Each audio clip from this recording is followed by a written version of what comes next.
Hello and welcome to WFNY TV. We're trying something new. We are going to bounce around to the three major teams in town. We're going to do a quick Indians update with Gage Will. We're going to look at the Browns with Jake Burns. And I'll be back in a little bit to talk about the Cavaliers. So much like that bag of candy that you can't stop picking at, left over from Halloween, we're trying to give you little bite-sized morsels of Cleveland sports news to get you through your week, keep you updated on what's going on, make sure that you're the most educated person at the water cooler, and avoiding any other kind of small talk by using sports. So we appreciate you tuning in. Here's Gage talking about the Indians.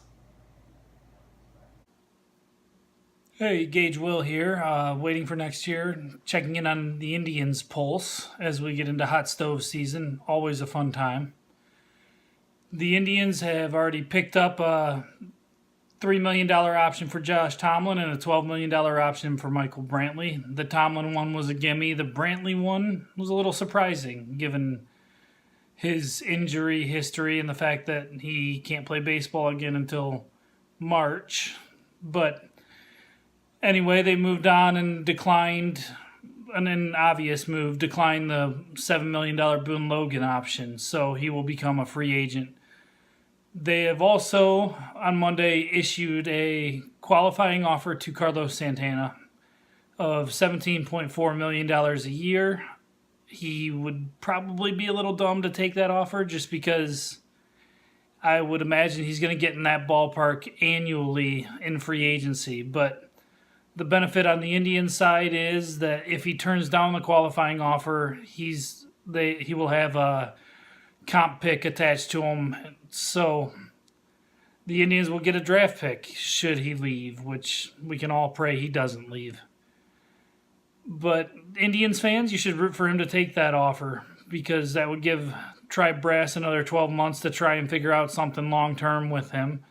But a first base DH on hitting his age 31 season, it might be a little more dicey next year.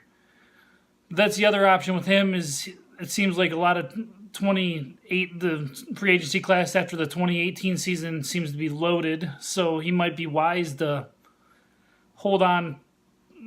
That might be a benefit of taking the qualifying offer. Get into the year where teams are projected to spend a little bit more money, but he should probably get his multi-year deal while he can at age 30.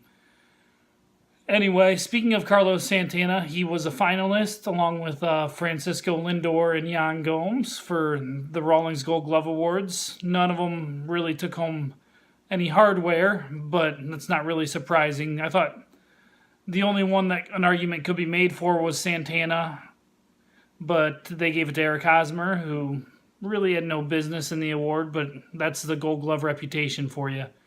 And Francisco Lindor lost out to Andrelton Simmons of the Angels, and Yan Gomes lost out to Maldonado of the Angels. Both very deserving winners. So, no hardware, but 3 finalists in the Gold Glove realm. And we'll look forward to free agency, which is in progress now. So, see if the Indians can retain a Jay Bruce or Carlos Santana or go out and get any suitable replacements. There's going to be some interesting names on the pitcher market. Anyway, free agency is in business now, so follow along. Thank you, Gage, and thank you for keeping your cool because every time I've discussed the Brantley option, it has kind of been like one of those cartoons where there's steam coming out of my ear and like my face slowly turns more and more red. So you're much more composed than I am. I appreciate it. I appreciate the update. Let's move on to Jake Burns, breaking down the Browns. Been an eventful week for those guys. Been a lot going on. Of course, the A.J. McCarron trade, the Joe Thomas extension, lots going on. So, Jake, talk to me about the Browns. Yeah, busy week for the Browns. Busy 2 weeks coming off the bye week.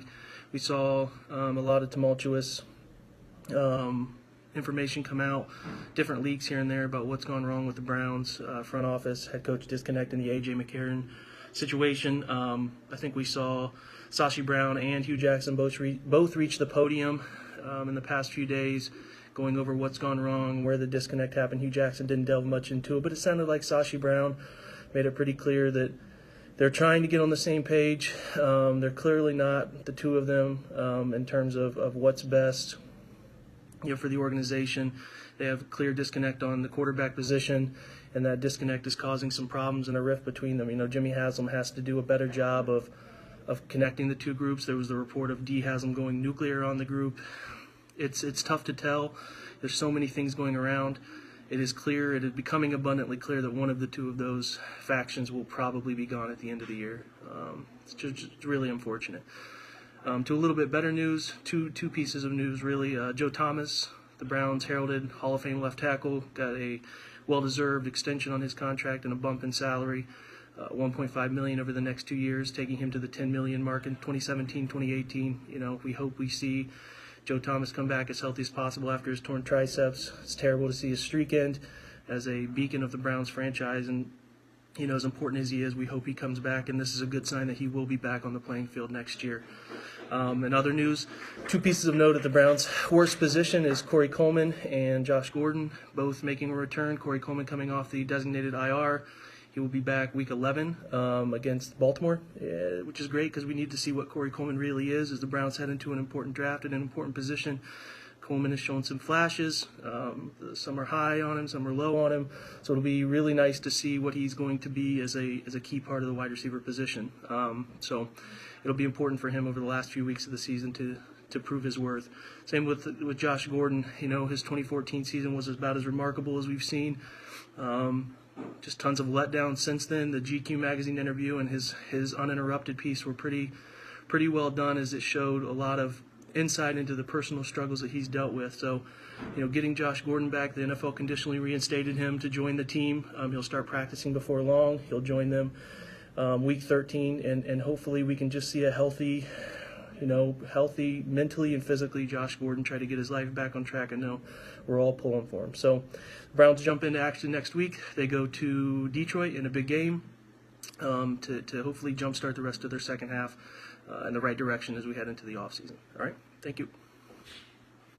Okay, thanks, Jake. Talking about the Browns, now it's time to talk about the Cavaliers. Been a rough season for the Cavaliers. They've pretty much looked terrible all year. Defense has been terrible. They can't hit shots. The offense looks out of sync. But they came out and smashed the Milwaukee Bucks on Tuesday night, and it was a big win for a lot of reasons. It was a big win because it was against a good team. We've seen that this year. We've seen them beat Boston and Milwaukee now twice, and Washington, and they're winning games against good teams, which is a good sign. It means they can turn it on when they need to.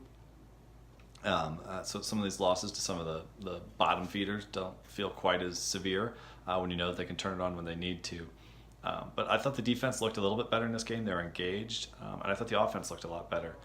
You got J.R. Smith hot from three, and even driving to the rim and doing some from two-point range as well. So the offense looks different when J.R. Smith is efficient. They have not been good at shooting this year. Even their good shooters have been struggling quite a bit. So, getting JR going is a big deal. He kind of opens up the rest of it, gets that offense that's based a lot on three-pointers going again. And the other news coming out of the Milwaukee game was Kevin Love just dominating. He hasn't shot great this year. He's not shooting terribly, but he's not shooting great. But he's just been getting to the line at a monster rate. So he's been getting position, demanding the ball, and forcing the defense to come make a play. And he's drawing a crazy amount of fouls, which is getting the other team in foul trouble, getting him a lot of easy points. So he's not shooting well, but he's actually having one of his most efficient years. I believe his most efficient year as a Cavalier, which is a big deal. So it's great to see that with Kevin Love. It's been great. Another thing that's been an interesting development is that Dwayne Wade has really turned into a good facilitator. He's been racking up the assists. He's been moving the ball. He's been creating looks for guys. It's been really great to watch that happen, and it's been important because Derrick Rose has just been so bad. So, it's been a welcome addition on the second squad. Derrick Rose is a problem right now. He just runs at the rim, kind of throws up a shot every time he gets it. His assist rate is something like 10%. He literally has 10 assists on the year going into tonight. I think he had 2 tonight, so he's 12 on the year for a starting point guard. For the entire season, he has 12. Chris Middleton had 11 tonight by himself. So, it's rough to watch your point guard do that. He runs at the rim, throws up wild shots. He doesn't like to take contact, so he's not drawing fouls. He's taking himself out of the play and starting transition the other way, and the Cavaliers don't have good transition defense to begin with, but that's not helping. So something to watch is Derrick Rose and how much he can continue to play, and if the Cavs start to experiment again with other options. Tonight we saw JR playing some point guard and bringing the ball up. We saw Dwayne Wade doing it. We saw Dwayne Wade playing with the starters, replace Derrick Rose. So some of those things are things to watch. There's also news coming out this week that Isaiah Thomas is closer than expected to returning, and that'll just make a world of difference. I think getting Isaiah Thomas back is just going to change the entire dynamic of the team. I know that the problem right now is defense, but I think what we kind of saw tonight was that the defense is better when the offense is clicking. It's just a team that they feed off the offense. They want to score, and when they score, they're more engaged on the other end. So, I think that's something to watch. I think it's something to be excited about. We'll see. This team has a habit of coming out after a big win and having a big loss. So we'll see how they go the rest of the week. But big win against Milwaukee after a rough stretch, and positive signs coming from that game as well. So appreciate you watching. It's been waiting for next year. WFNY TV. Please like, comment, subscribe, join our YouTube page. Going to be trying to push these out weekly to keep you updated on what's going on, and we appreciate it. We appreciate every minute that you spend with us. So thank you very much, and we'll see you next time.